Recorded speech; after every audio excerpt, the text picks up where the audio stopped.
দিল্লির প্রতিনিধি দলের সামনে বিক্ষোভের ঘটনায় কড়া বিজেপি। ডায়মন্ড হারবারের বিজেপি প্রার্থী অভিজিৎ দাসকে সাসপেন্ড করল বিজেপি। মঙ্গলবার আমতলার ঘটনায় উস্কানির অভিযোগ অভিজিৎ দাসের বিরুদ্ধে।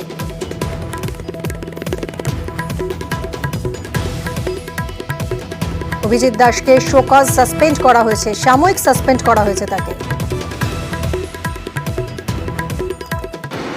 আমরা একটা দেখেছি যে অভিজিৎ দাস বাবুকে মানে আপাতত সাসপেন্ড করা হয়েছে, এটা কি?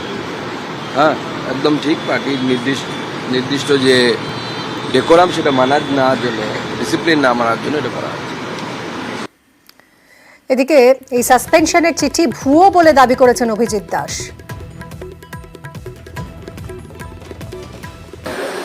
স্বামী বরখাস্ত করা হয়েছে, কে বলেছে? আমার কাছে তো এই ধরনের কোনো চিঠি এখনো আসেনি। আমি হার্ড কপিও পাইনি, আমি ইমেলও পাইনি। কে দিয়েছে? আপনাদের মিডিয়াদের কে দিয়েছে? এই ধরনের যদি চিঠি ফেক হতে পারে, এই ধরনের অনেক ফেক চিঠি হয় যে কেন এটা লিক হলো, এবং যে মিডিয়া ইনচার্জ আছেন জগন্নাথ চট্টোপাধ্যায়, উনি এটা সদুত্তর দিতে পারবেন। উনি যেহেতু দায়িত্বে রয়েছেন মিডিয়া ইনচার্জ, যে ডোনার ডিপার্টমেন্টের কে লিক করেছে, তো ওনাকেই ধরা, ওনার কাছে রাজ্য নিশ্চয়ই সুকান্ত দা এরকম বলেছেন কিনা আমি জানি না। আমার তো মনে হয় না যে রাজ্য সভাপতি ধরা বলছে। তাহলে উত্তর দেবেন? কেন দেবো না উত্তর? আমি তো একটা ডিসিপ্লিন কার্যকর্তা, আমি তো আর রিক্সাওয়ালা ভ্যানওয়ালা নই। হোয়াটসঅ্যাপে কেউ আমাকে সোকাল লেটার পাঠাবে ওইটা তো নয়। আমার কাছে অরিজিনাল হার্ড কপি দিতে হবে, ইমেলের মাধ্যমে দিতে হবে।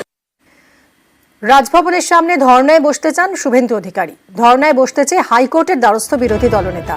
13ই জুন পুলিশের কাছে আবেদন শুভেন্দুর আবেদন খারিজ করে দেয় পুলিশ। শুভেন্দু অধিকারীকে ধর্নার বিকল্প জায়গা জানাতে বলল হাইকোর্ট। রাজভবনের সামনে শাসক দলের কিভাবে ধর্না, প্রশ্ন তোলেন শুভেন্দু অধিকারী। রাজ্যকে হলফনামা দেওয়ার নির্দেশ বিচারপতি। 21শে জুন ধর্না মামলার পরবর্তী শুনানি।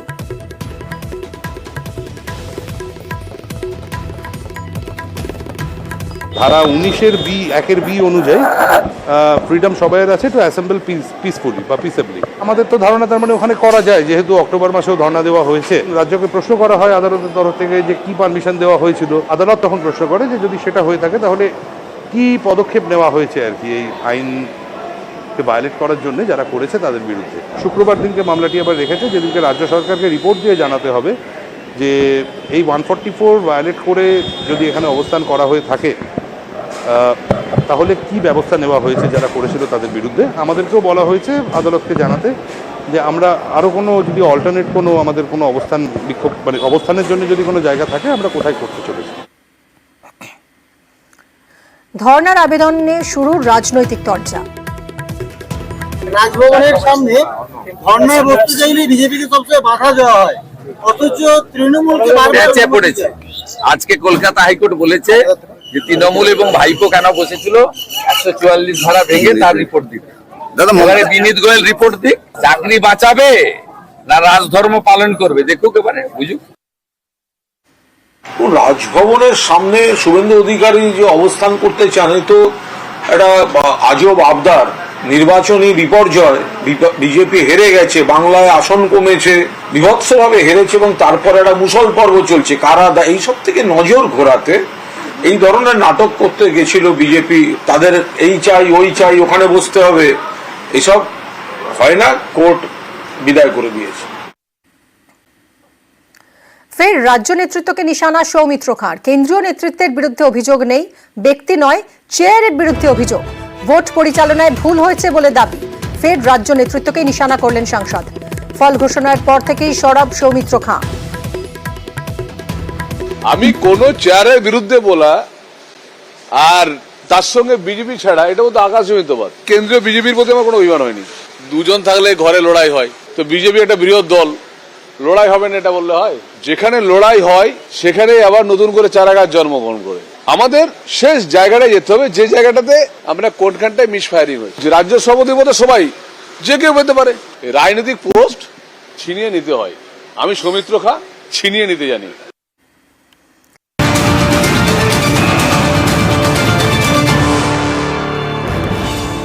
বেলঘরিয়া ইডির তল্লাশি। দিল্লির সাইবার প্রতারণা মামলায় তল্লাশি।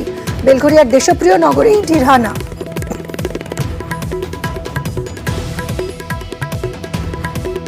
সুবীর আমাদের প্রতিনিধি রয়েছেন, আরো বিস্তারিত জানাবেন। সুবীর, কোথায় ইডি তল্লাশি চলছে, কি কারণে এই তল্লাশি? দেখো, দিল্লির এক সাইবার প্রতারণা মামলাতে কিন্তু এই অভিযান এবং ইডির 5 সদস্যের যারা প্রতিনিধি দল রয়েছেন তারা এখানে অভিযান চালিয়েছেন। বেলঘরিয়া দেশপ্রিয় নগর জাগ্রত পল্লী এলাকাতে আদিত্য অ্যাপার্টমেন্ট বলে একটি অ্যাপার্টমেন্ট রয়েছে, তার একদম ফার্স্ট ফ্লোরে থাকেন এই ব্যক্তি। এবং এই যেটা জানা যাচ্ছে যে এই ব্যক্তি বিহারের বাসিন্দা। গত 1 থেকে 1.5 মাস আগে এইখানে কিন্তু এই আবাসন তিনি কিনেছিলেন এবং প্রায় 30 লক্ষ টাকা দিয়ে 1200 স্কোয়ার ফিটের কিন্তু যে আবাসন সে কিনেছিলেন। এবং এই ঘটনায় ইডি আধিকারিক যারা রয়েছেন তারা কিন্তু সকাল থেকে তার 7টা থেকে কিন্তু তার আবাসনে তল্লাশি চালাচ্ছে।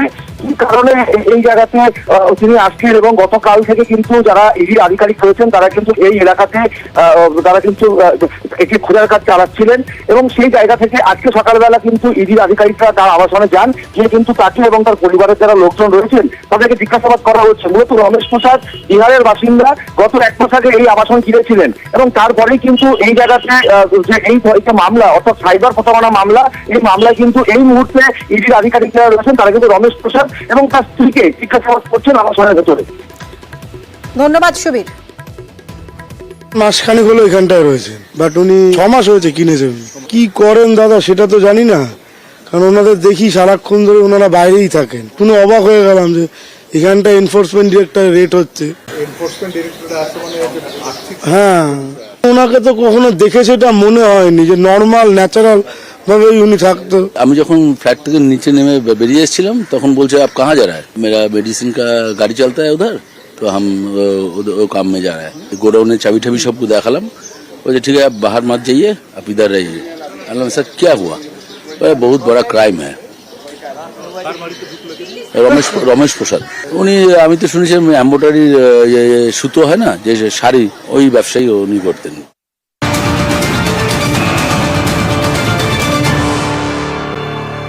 বেলঘরিয়ার পাশাপাশি হাওড়ার শালকিয়াতেও ইডি তল্লাশি।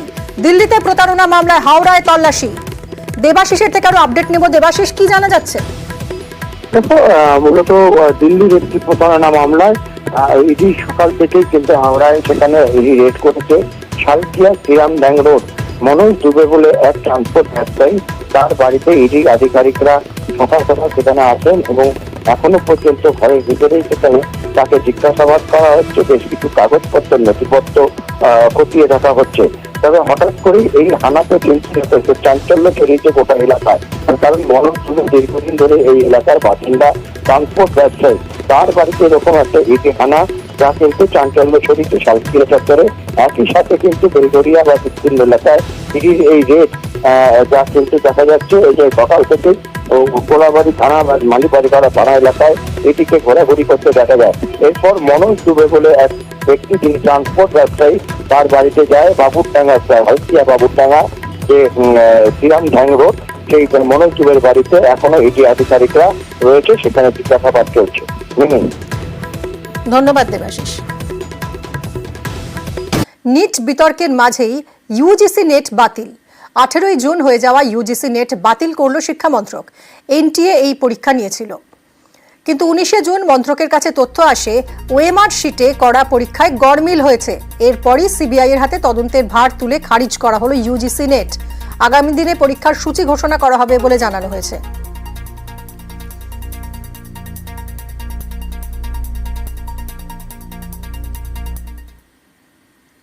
ফের কেন্দ্রীয় বঞ্চনার অভিযোগ। রাজ্যের সমগ্র শিক্ষা অভিযানের টাকা বন্ধের অভিযোগ। পিএমসি চুক্তি না করলে টাকা নয়, জানালো কেন্দ্র।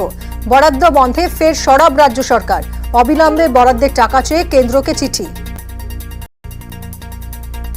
আর এই নিয়েই শুরু হয়েছে রাজনৈতিক চর্চা। যে প্রকল্পের জন্য যে নাম পিএমসি, সেখানে 60% টাকা কেন্দ্র সরকার দিচ্ছে, 40% টাকা রাজ্য সরকার দিচ্ছে। তাহলে খুব যুক্তিসঙ্গতভাবে এটার অন্য কোনো স্ত্রী নাম হওয়া উচিত বা পিএমসি সিএমসি নাম হওয়া উচিত। সেখানে রাজ্য সরকার সই করেনি বলে বাচ্চাদের মিড ডে মিলে পেটে লাথি মারতে চাইছে।